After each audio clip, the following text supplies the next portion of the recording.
Hi friends, welcome back to my YouTube channel. સ્વાગત છે તમારું આજના ફ્રેશ નવા બ્લોગમાં. અને આજે અમારે બનાવવાના છે પાત્રા. જો તો પાત્રાના પાન મેં લઈ લીધા છે. અને પાત્રાના પાનમાંથી પહેલાં આપણે જેની નસું હોય એ આ રીતના ચપ્પુની મદદથી કટ કરી લેવાની છે. અને આપણે આ પાત્રાનું પાન છે, તમે જોયા જ હશે કદાચ. અને હું ફર્સ્ટ ટાઈમ બનાવું છું. મારી મમ્મી ગામડે હોય તો એ ક્યારેક બનાવતા હોય, પણ મેં ક્યારેક બનાવ્યા નથી. આજે આમાં જેઠાણીને ઘરેથી પાત્રાના પાન આવ્યા છે, તો કીધું ચાલો બનાવીએ. મારા જેઠાણી મને થોડી હેલ્પ કરાવતા હતા, કહેતા જતા હતા કે આમ કરવાનું એમ. હું પહેલી વાર બનાવું છું, એટલે મને જો હરખી નસું કાપતા આવડતું નથી. અને પછી આપણે એનું બેટર બનાવવા માટે લઈ લેવાનું છે ચણાનો લોટ. એમાં આદુ મરચીની પેસ્ટ નાખવાની છે, આદુ મરચી લસણની. અને સૂકા મસાલામાં હળદર, મીઠું, જીરું, અને આ તપેલીમાં છે એ છે આંબલી ને ગોળની ચટણી. એને આપણે ઉકાળી લેવાના આંબલી અને ગોળને, અને પછી એને ગાળી લેવાનું ને એનું પાણી બનાવી લેવાનું.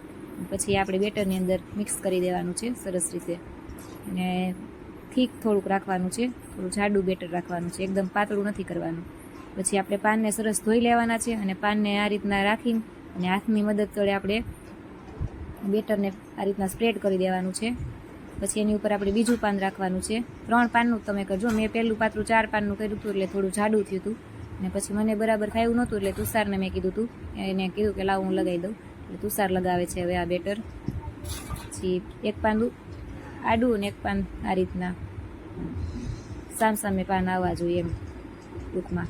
પછી 2 બાજુથી પાનને વાળી લેવાનું છે હાથની મદદથી. તે જો 3 પાન ઉપર બેટર લગાવી દીધું છે તુષારે.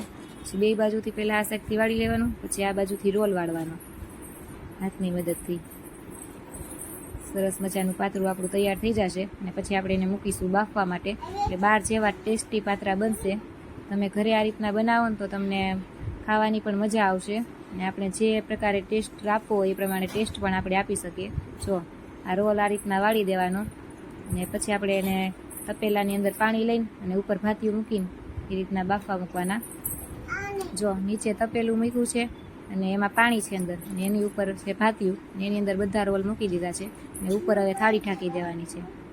પછી પાત્રા ઠંડા થઈ જાય પછી આ રીતના કટ કરી લેવાના છે. અને ગરમ હોય તો તમે કટ કરશો ને તો હાથ બળશે ને હરખો શેપ નહીં અપાય.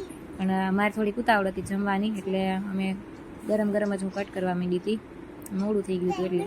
અને પછી પાત્રામાં આપણે ખમણ વઘારીએ એ રીતના જ વઘાર કરવાનો છે. તલ, રાઈ ને થોડું તેલ મૂકીને વઘારી નાખવાનું છે. લીમડો એ તમે નાખી શકો. પછી ઉપરથી લીલા ધાણા નાખી દેવાના. તમે જો મારી ચેનલ પર નવા હોય તો સબસ્ક્રાઈબ કરવાનું ભૂલતા નહીં. અને સાથે મારા વ્લોગ ગમે તો લાઈક કરો.